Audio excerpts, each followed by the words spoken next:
দেশের ৭টি অঞ্চলের উপর দিয়ে মৃদু ধরনের তাপপ্রবাহ বয়ে যাচ্ছে। এলাকাগুলোর মধ্যে রাজশাহী, রাঙ্গামাটি, ফেনী, সীতাকুণ্ড, বাগেরহাট, যশোর ও পটুয়াখালী। আগামী ২৪ ঘন্টায় এই মৃদু তাপপ্রবাহ অব্যাহত থাকতে পারে। একই সঙ্গে সারা দেশের দিন ও রাতের তাপমাত্রা সামান্য বাড়তে পারে। এতে করে গরমের অনুভূতি কিছুটা বাড়ার সম্ভাবনা রয়েছে। আবহাওয়া অধিদপ্তর থেকে প্রকাশিত সকাল ৯টা থেকে পরবর্তী ৭২ ঘন্টার আবহাওয়ার পূর্বাভাসে এসব তথ্য জানানো হয়েছে।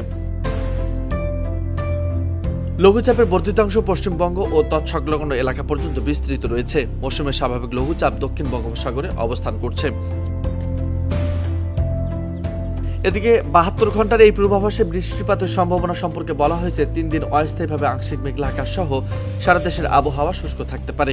এর সঙ্গে প্রথম ও দ্বিতীয় দিন অর্থাৎ ২৬ ও ২৭ মার্চ সারা দেশে দিন এবং রাতের তাপমাত্রা সামান্য বাড়তে পারে। আর তৃতীয় দিন ২৮ মার্চ সারা দেশে দিন এবং রাতের তাপমাত্রা প্রায় অপরিবর্তিত থাকতে পারে। এছাড়া বর্ধিত ৫ দিনের আবহাওয়ার অবস্থা পর্যালোচনায় তেমন উল্লেখযোগ্য পরিবর্তনের সম্ভাবনা নেই বলেও পূর্বাভাসে উল্লেখ করা হয়েছে। নিউজ ডেস্ক, বার্তা 24।